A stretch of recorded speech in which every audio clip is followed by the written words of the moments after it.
Halo kelas 7, apa kabar? Ya, kali ini kita mau membahas materi bab 11 dari pelajaran religiusitas kita. Silakan diambil buku religiusitasnya, dibuka bab 11 halaman 59. Bu Irma tunggu. Oke, kalau sudah materi pokok 11 meraih masa depan, Bu Irma akan membacakan landasan pemikirannya. Meraih masa depan. Setiap orang pasti mempunyai cita-cita. Hal ini sudah dikatakan sejak kecil. Misalnya, ingin menjadi guru, dokter, ahli hukum, insinyur, usahawan, petani yang berhasil, tukang yang ahli. Orang mempunyai cita-cita karena ingin menatap masa depan dan hidup bahagia. Masa depan adalah waktu esok yang belum ditempuh, yang akan diisi dengan keberhasilan. Masa depan tidak dapat diraih dalam sesaat atau datang dengan sendirinya, tetapi melalui tahapan yang harus dipersiapkan dan diperjuangkan, bahkan memerlukan pengorbanan waktu, tenaga, biaya, perasaan, pikiran, dan sebagainya. Dengan demikian, memikirkan masa depan itu sangat penting, karena orang ingin hidup bahagia dan sejahtera agar hidupnya bermakna, baik untuk diri sendiri maupun untuk orang lain. Sebaliknya, tanpa memikirkan masa depan, orang hidup tanpa arah yang jelas tujuannya.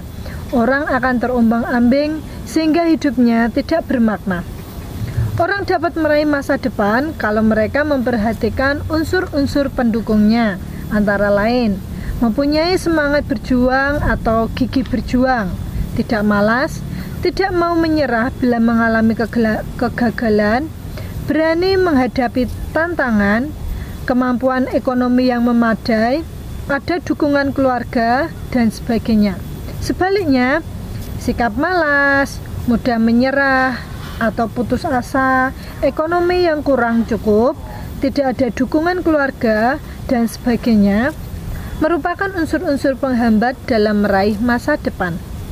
Semua agama dan kepercayaan mengajarkan kepada umatnya untuk berjuang meraih masa depan, karena percaya bahwa hidup yang dianugerahkan oleh Tuhan ini harus dikembangkan dan diperjuangkan untuk kebahagiaan masa depan. Selain itu, Tuhan juga menganugerahi aneka kemampuan untuk mendukung demi tercapainya masa depan. Pada umumnya, kita belum menyadari bahwa belajar mempunyai nilai untuk mempersiapkan masa depan kita, sehingga kita kurang terlibat aktif dalam proses belajar, baik di sekolah maupun di rumah. Nah, melalui materi pokok ini, kita diajak menyadari bahwa masa depan perlu diraih, dipersiapkan secara baik dengan giat belajar. Nah, materi yang kita bahas saat ini sungguh sebuah materi yang cukup menarik ya, karena berbicara tentang meraih masa depan. Siapa sih di antara kita yang tidak ingin masa depan kita itu menjadi sesuatu masa depan yang indah, masa depan yang cemerlang, masa depan yang bahagia? Semua orang pasti menginginkan itu. Dulu waktu kita masih kecil, kadang orang tua atau orang yang bertemu dengan kita tanya kepada kita, apa cita-citamu? Mungkin kita dulu seenaknya saja menjawab, aku pengen jadi tentara, aku pengen jadi pilot, aku pengen jadi dokter. Nah, ceplosan-ceplosan yang waktu kecil itu seiring berjalannya waktu, itu sudah membuat kita itu, itu kan cuma omongan masa kecil saja.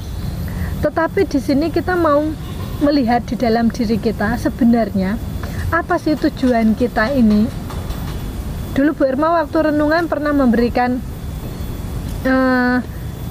cerita tentang bagaimana kita memikirkan masa depan, bagaimana target apa yang harus kita lakukan, entah itu 1 bulan ke depan, 1 tahun ke depan. Nah, apalagi kita sebagai pelajar saat ini, target kita 10 tahun ke depan itu apa? Kalau saat ini mungkin kalian masih berumur 12-13 tahun, berarti 10 tahun kemudian mungkin kalian berumur 23 atau 24 tahun. berarti itu kalian seharusnya sudah lulus dari universitas. Nah, berarti apa sih 10 tahun ke depan itu kamu mau bekerja di bidang apa? Nah, kita tidak bisa, itu kan masih lama Bu, masih 10 tahun ke depan, bisa dipikirkan besok, bisa dipikirkan lain waktu. Oh tidak, kalau kita tidak mempersiapkannya sekarang, kalau kita tidak istilahnya apa sih targetku, maka sudah pasti hari-hari kita itu pasti hanya berjalan ala kadarnya. Tapi kalau kita sudah memiliki target, aku saat ini misalnya suka ngegame, 10 tahun ke depan aku pengen jadi pembuat game. Iyalah, masa kita hanya bisanya ngegame, kita harus bisa menciptakan sesuatu dari hobi kita lah. Kalau kita hari ini ngegame, kenapa 10 tahun kemudian kita tidak menjadi seorang pembuat game yang terkenal, yang gamenya kita dimainkan oleh banyak orang dan kita dapat keuntungan dari situ. Nah, ya kan? Apa yang dibutuhkan dari seorang pembuat game? Oh, aku harus menguasai, misalnya aku pinter gambar dulu. Oh, aku harus menguasai desain grafis. Oh, aku harus tahu level ini kesulitannya seperti apa. Gitu. Harus dipersiapkan. Bahkan seorang gamer pun tidak bisa, seorang pembuat game pun tidak bisa sembarangan untuk menciptakan sebuah game asal-asalan. Ada level-level yang harus dipenuhi. Nah, bagaimana pandangan agama mengenai meraih masa depan ini? Kita mau lihat di pengembangan religiositas menurut agama Islam. Nah, silakan dibuka halaman selanjutnya. Burma akan bacakan mulai dari halaman yang 61. Langsung saja lompat halaman 61. Semua itu secara jelas terbuka di hadapannya, maka teranglah bahwa manusia benar mempunyai kemerdekaan kehendak dan mempunyai hak untuk memilih dalam segala perbuatan dan tindakannya. Sekalipun Allah sudah menetapkan adanya qada dan qadar, manusia diberi kebebasan untuk menentukan tindakannya sendiri. Itulah yang disebut ikhtiar atau usaha. Dengan demikian, segala sesuatu yang dilakukan oleh manusia adalah karena pilihannya sendiri dan di akhirat nanti mempertanggungjawabkannya di hadapan Allah. Nah, di dalam agama Islam di sini dikatakan bahwa manusia itu wajib berusaha dalam mencapai kebahagiaan. Lihat, wajib mencapai dalam manusia wajib berusaha dalam mencapai kebahagiaan. Dengan kekuatan yang dimiliki, manusia diwajibkan berusaha untuk mencapai kebahagiaan hidup di dunia dan di akhirat kelak. Bahkan di agama Islam pun mengajarkan bahwa setiap kita itu hidupnya harus bahagia. Nah, siapa di sini yang hidupnya belum bahagia? Ya, berarti kita harus mewujudkannya. Bu, aku ndak bahagia, aku ndak punya pacar. Masih kecil, pacar itu besok kalau kamu sudah bekerja. Bu, aku ndak bahagia, aku ndak mudeng pelajarannya. Ya, berusaha. Kalau perlu minta dileskan. Kalau memang tidak bisa, tanyalah dengan guru yang bersangkutan pulang sekolah. Bu, misalnya matematika, Bu, saya kurang paham bagian ini, tolong dijelaskan lebih pelan lagi. Nah, Bapak Ibu guru pasti mau kok menjelaskannya. Setiap kita wajib bahagia, apalagi di masa depan itu wajib bahagia. Nah, di sini dikatakan bahwa Allah sudah menentukan adanya qada dan qadar. Qada itu adalah kehendak Allah, peraturan Allah, di mana peraturan itu ditetapkan sebelum dunia itu diciptakan. Jadi sebelum dunia diciptakan, Tuhan sudah menetapkan aturan-aturan, istilahnya takdir untuk seseorang. Oh, ini nanti seperti ini seperti ini, itu sudah ditetapkan bahkan sebelum dunia diciptakan. Kemudian ada qadar. Qadar itu adalah tadi kan Tuhan sudah menentukan bagiannya masing-masing. Nah, qadar ini adalah ketika dunia sudah diciptakan, Tuhan merealisasikan atau Tuhan menyatakan menyatakan, oh ini tadi yang sudah tak tetapkan sebelumnya, tak penuhi ya, istilahnya pemenuhan dari kodo itu namanya kodar. Nah, sebagai manusia kita diberi kehendak bebas atau kita bebas untuk memilih mengusahakan apa yang membuat kita ini menjadi bahagia. Nah, usaha ini, kehendak bebas ini namanya adalah ikhtiar. Oleh karena itu di dalam agama Islam mereka kalau bilang aku sedang berikhtiar, oh berarti mereka sedang mengusahakan sesuatu untuk meraih tujuan tertentu. Nah, dengan adanya ikhtiar ini diharapkan bahwa Tuhan akan membuka pintu rahmatnya, meskipun sudah ada qada dan qadar, tapi dengan ikhtiar yang dilakukan oleh manusia memohon rahmat Tuhan agar dipermudah jalannya. Misalnya contohnya, kamu qada dan qadarnya, takdirnya adalah kamu adalah sakit kanker dan meninggal karena kanker, misalnya loh ya. Misalnya, nah manusia ini berikhtiar dengan kehendaknya, dia berusaha meminta pertolongan Tuhan, meminta untuk memohon rahmatnya Tuhan. Akhirnya Tuhan, oh ini umatku ini kok setia, umatku ini kok berserah terus kepadaku, oh aku mau menyembuhkan penyakitnya. Akhirnya dia sembuhlah dari penyakit kankernya. Nah ini loh yang namanya ikhtiar, itu seperti itu, usaha manusia dengan kehendak bebasnya sendiri memohon pertolongan rahmat Tuhan. Nah itu menurut agama Islam. Untuk menurut agama Hindu dikatakan bahwa tujuan hidup manusia menurut agama Hindu bukan hanya untuk mendapatkan tempat yang layak di akhirat kalau sudah meninggal, melainkan juga untuk kesejahteraan duniawi. Di sini juga dikatakan yang dikejar oleh umat Hindu adalah kebahagiaan abadi setelah meninggal dan kebahagiaan duniawi ketika masih hidup. Mirip dengan agama Islam ya, agama Hindu, bahwa kebahagiaan di dunia itu harus diusahakan oleh setiap orang, harus dicapai oleh setiap orang. Bagaimana dengan agama Katolik? Yuk kita lihat. Di sini dikatakan, suatu masa depan yang cerah tidak mungkin jatuh begitu saja dari langit.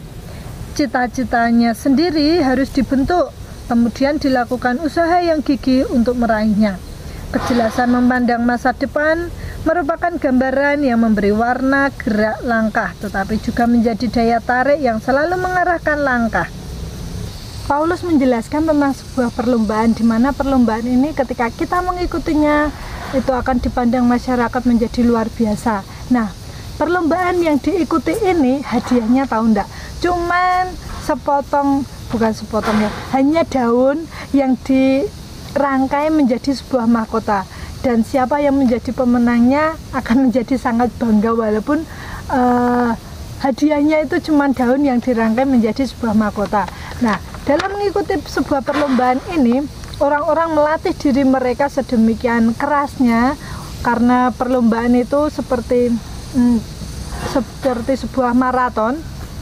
Kalau di Korea itu ada sebuah perlombaan triathlon, di mana perlombaan ada lari, berenang, bersepeda. Nah, perlombaan bagi orang-orang Yunani itu juga ada sesi-sesinya. Nah, di mana para pesertanya mereka melatih diri mereka agar kuat, agar lolos di setiap sesi perlombaan. Nah, kembali lagi di dalam pengajaran agama Katolik, ketika Paulus menjelaskan, lihat, orang Yunani mengikuti perlombaan, mereka mengatur dirinya sedemikian rupanya agar mereka bisa menang. Apalagi dengan kita sebagai umat Tuhan dalam meraih masa depan, ayo kita pun juga harus melatih diri kita sejak dini. Maksudnya bagaimana? Kita juga harus melatih ego kita. Kalau kita menginginkan masa depan yang baik, kita tidak bisa saat ini hanya terlena, jadi kaum rebahan, hanya main HP, hanya ngegame. Oh, itu tidak bisa. Mustahil kita bisa mendapatkan kebahagiaan yang kita inginkan di masa depan. Tetapi ketika kita melatih diri kita sedemikian rupa, seperti ketika kita mau mengikuti lomba, nah sudah pasti nanti kita juga akan mendapatkan hasil yang memuaskan. Itu menurut agama Katolik. Kemudian kita mau lihat di agama Buddha. Di sini dikatakan, setiap orang ingin hidup dalam kebahagiaan. Mengapa manusia mencari kebahagiaan? Karena mereka tidak bahagia tentunya. Jika mereka sudah bahagia, tentu tidak akan mencari kebahagiaan. Jika semua orang mencari kebahagiaan, tentunya kebahagiaan merupakan hal yang sangat penting. Nah, agama Buddha seperti agama Islam, seperti agama Buddha, kebahagiaan. Jadi ketika kita meraih masa depan yang indah, kebahagiaanlah yang akan kita dapatkan. Bagaimana menurut agama Kristen? Di sini dikatakan, setiap orang yang sedang menyiapkan masa depan haruslah meneliti benar-benar bagaimana bakat dan kemampuan yang dimilikinya, mencoba melihat peluang yang mungkin bisa diraih, dan lain-lain. Semua harus dipersiapkan dengan baik agar cita-citanya betul bisa diraih. Dalam sebuah perumpamaan, Yesus mengajarkan hal ini. Sebab siapakah di antara kamu yang kalau mau mendirikan sebuah menara, tidak duduk dahulu membuat anggaran biayanya, kalau cukup uangnya untuk menyelesaikan pekerjaan itu. Agama Kristen sama Katolik hampir mirip ya pengajarannya tentang masa depan ini, bahwa ketika kita ingin meraih masa depan, kita harus mempersiapkan sejak awal, sejak dini. Di sini dikatakan ada sebuah perumpamaan. Siapa yang mau membangun rumah tetapi tidak menghitung biayanya dulu, nah pasti rumah itu tidak akan selesai, tidak akan jadi. Kalau orang, aku mau bangun rumah, aku mau beli bahannya, mau beli bahan-bahannya, pasir, semen, kayu, tapi dia tidak ada pertimbangan, tidak ada rancangan, ya sudah tidak akan selesai rumah itu. Demikian juga dengan masa depan. Kalau kita tidak mempersiapkannya, apa yang menjadi kelemahan kita? Apa yang menjadi kelebihan kita? Apa yang menjadi kesenangan kita yang bisa kita jadikan sebagai senjata kita? Nah, sudah pasti ketika kita mau melihat, meneliti diri kita, nah kita dapat mempersiapkan masa depan kita dengan baik, dengan mudah. Makanya kita sering bereksamen kalau kita pulang sekolah. Sebenarnya tujuan eksamen itu untuk merefleksikan diri kita hari ini itu seperti apa. Nah, ketika kita bisa merefleksikan diri kita hari ini seperti apa, kita bisa mengambil sebuah tindakan, besok aku mau apa. Nah, itu tujuan eksamen, sama dengan mempersiapkan masa depan. Paham ya? Yuk kita lanjut yang terakhir untuk agama Konghucu. Di sini dikatakan, untuk meraih masa depan yang baik, berimanlah kepada hanya kebajikan, berkenan kepada Tuhan, tiada jarak jauh, tidak terjangkau, kesombongan mengundang rugi, dan kerendahan hati menerima berkah. Demikian senantiasa jalan suci Tuhan yang Maha Esa. Selanjutnya, ikutlah bimbingan yang diberikan. Bila sudah diketahui tempat hentian di mana kita harus menetapkan kaki menuju cita, akan diperoleh ketetapan tujuan. Setelah diperoleh ketetapan tujuan, barulah dapat dirasakan ketentraman. Setelah ketentraman, baru dapat dicapai kesentosaan batin. Setelah sentosa, barulah dapat berpikir benar. Dan dengan berpikir benar, barulah orang dapat berhasil untuk mencapai cita. Ternyata di dalam agama Konghucu banyak sekali tahapan yang perlu dipersiapkan dalam mencapai masa depan yang baik, untuk mencapai sebuah keberhasilan. Kita lihat ya, bahwa hal yang pertama yang dikatakan adalah menetapkan tujuan. Kembali semua agama hampir sama. Tujuan apa hidupmu ini? Kamu itu titik ukurnya, kamu mau mencapai apa? Di sini dikatakan, kalau sudah menetapkan tujuan, baru dirasakan ketentraman. Karena kita sudah tahu tujuan kita, oh berarti aku harus mencapai itu. Ketika kamu sudah harus mencapai itu, kamu bisa fokus. Kamu bisa fokus, tidak memperhatikan hal yang lain, hanya satu itu saja. Nah, itu yang dimaksudkan di dalam agama Konghucu. Nah, semoga melalui materi pokok ini kita dapat mengambil manfaatnya dan kita tidak terlambat untuk mempersiapkan masa depan apa yang ingin kita raih di waktu mendatang ketika kita sudah dewasa nanti.